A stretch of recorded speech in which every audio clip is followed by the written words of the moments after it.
दीपावली की रात थी। चारों ओर रोशनी थी। हर गली हर घर दीपों से जगमगा रहा था।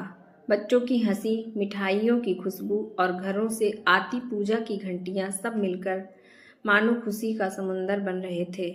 लेकिन इसी रोशनी के बीच शहर के एक कोने में एक छोटा सा झोपड़ा अंधेरे में डूबा हुआ था। वहाँ रहती थी एक बूढ़ी माँ, जिसके चेहरे पर समय की लकीरें साफ झलकती थीं। उसका बेटा आरव सालों पहले नौकरी की तलाश में शहर छोड़ गया था। शुरुआत में कुछ महीनों तक फोन आता रहा, फिर धीरे धीरे सब खत्म हो गया।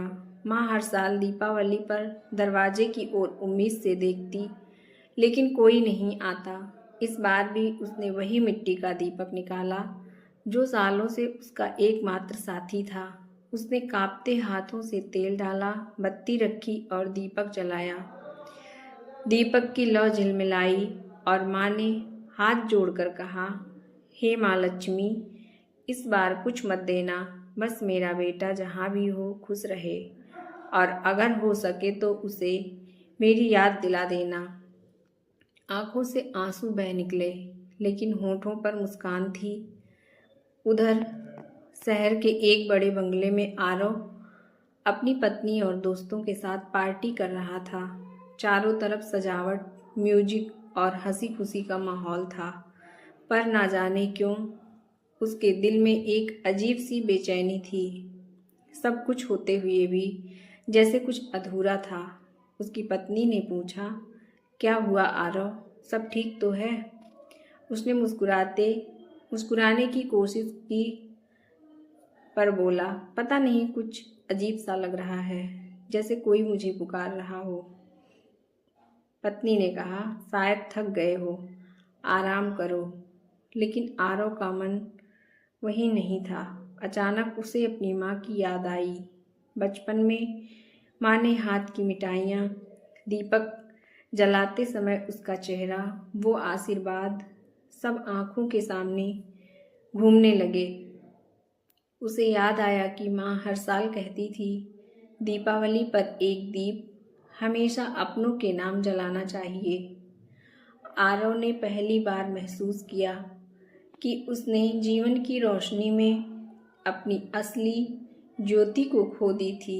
माँ, बिना कुछ सोचे समझे उसने गाड़ी निकाली और पुराने मोहल्ले की ओर चल पड़ा। रास्ते में वही पुरानी गलियाँ, वही मोड़, वही बचपन की यादें उसके साथ चलने लगी थी। ठंडी हवा में दिए जलते देख उसे लगा जैसे हर लौ उसे माँ तक पहुँचा रही है। जब वह अपने पुराने घर पहुँचा तो दरवाज़ा आधा खुला था। अंदर गया तो देखा वही पुरानी चारपाई, वही मिट्टी की दीवारें और बीच में एक छोटा सा दीपक जल रहा था। माँ चारपाई पर लेटी थी, चेहरे पर मुस्कान थी, पर आंखें बंद थी। आरव दौड़कर उनके पास बैठ गया। माँ, मैं आ गया माँ। उसकी आवाज़ कांप रही थी। उसने माँ का हाथ थामा। वो ठंडा था, पर उसमें सुकून था। दीपक की लौ में डगमगा रही थी, जैसे विदाई दे रही हो। माँ अब इस संसार में नहीं थी, लेकिन चेहरे पर वही शांति थी, जैसे वो जानती हो कि बेटा आखिर लौट आया है। आरव फूट फूट कर रो पड़ा। उसके आंसू माँ के हाथों पर गिर रहे थे, मानो देर से ही सही उसकी माफ़ी स्वीकार हो रही थी। उसने दिए के सामने सिर झुकाया और कहा, माँ, मैंने बहुत देर कर दी, अब कभी नहीं छोड़ूंगा। बाहर आसमान में पटाखों की गूंज थी, पर उस झोपड़ी के भीतर बस एक दीपक की लौ जल रही थी, जिसने माँ और बेटे के बीच की दूरी मिटा दी थी। अगले दिन मोहल्ले वालों ने देखा कि वही झोपड़ी अब नए रंग में सजी हुई है। दरवाजे पर साफ सुथरा तोरण लटका है और बाहर मिट्टी के दियों की कतार जल रही है। आरव ने माँ की तस्वीर सामने रखी थी, बगल में वही पुराना दीपक जल रहा था। अब वह दीपक उसके घर का सबसे कीमती दीप बन चुका था। आरव ने माँ के नाम पर हर साल गरीबों में मिठाइयाँ बांटने की ठान ली। उसने महसूस किया कि दीपावली सिर्फ घर सजाने का और दीप जलाने का ही त्यौहार नहीं है, बल्कि दिलों को जोड़ने का त्यौहार है। माँ का दीपक अब उसके जीवन की दिशा बन गया था। उस दीपक की लौ में न सिर्फ रोशनी थी, बल्कि प्रेम, पछतावा और अपनापन था।